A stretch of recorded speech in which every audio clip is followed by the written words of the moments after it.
हाय बच्चों, good morning, good evenings, good day, कुछ भी बोलिए।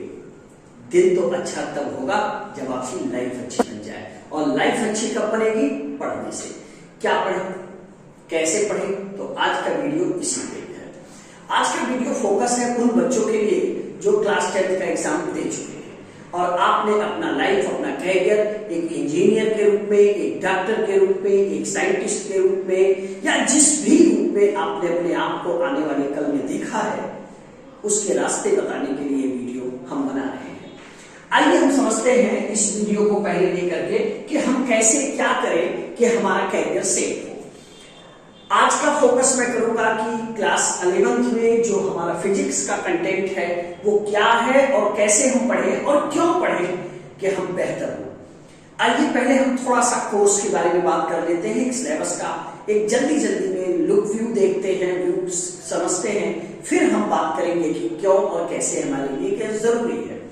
हमारे पास अगर हम देखें तो फिजिकल वर्ल्ड मेजरमेंट यूनिट है, मोशन में स्ट्रेट लाइन है, मोशन इन प्लेन है, लॉ ऑफ मोशन है, work energy power, rotation, gravitation, property of gravitation. ये आपका यूनिट 1 होता है जो 2 किताब आती, तो पहली किताब आपकी ग्रेविटेशन तक होती है। पार्ट 2 जो होता है उसमें प्रॉपर्टी ऑफ मैटर में 3 सेगमेंट होते हैं। सॉलिड का होता है जिसमें इलास्टिसिटी और इन चीजों को हम लोग पढ़ते हैं। लिक्विड का होता है जिसमें विस्कोसिटी, सरफेस टेंशन, इन चीजों को पढ़ते हैं हम।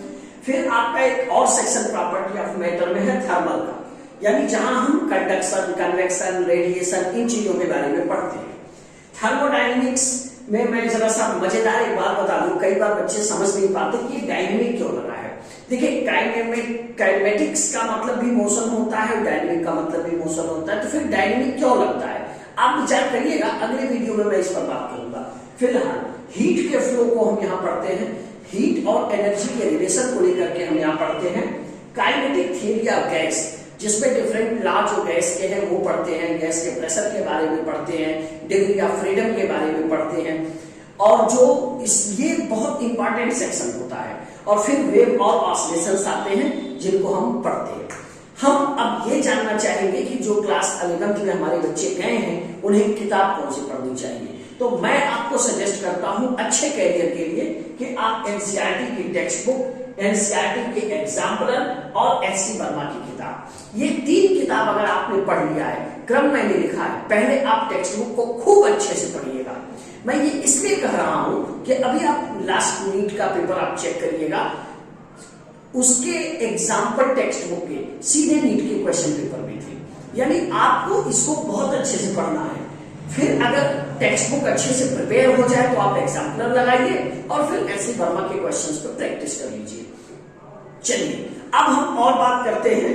अभी आपने देखा होगा कि एनसीईआरटी ने एक नया डिसीजन लिया है जिसमें वो 60 क्वेश्चन और लॉन्ग क्वेश्चन को कम करेंगे, बढ़ाएंगे क्या, कॉन्सेप्चुअल एनालिसिस, आपके सोचने की क्षमता पर तर्क संगत लॉजिकल क्वेश्चन रखेंगे और एमसीक्यू की संख्या बढ़ेगी। यानी हमें फोकस करना होगा कॉन्सेप्ट पे, हमें फोकस करना होगा न्यूमेरिकल पे, और हमें फोकस करना होगा ऐसे क्वेश्चन पर जो ग्राफ बेस्ड हो। साथ ही साथ अगर आप नीट, जेईई और सीयूईटी के एग्जाम को देना चाहते हैं तो मैं आपको प्यारे बच्चे बताऊं कि 11th की जो फिजिक्स है वो बहुत इंपॉर्टेंट है। So first year is a rest year.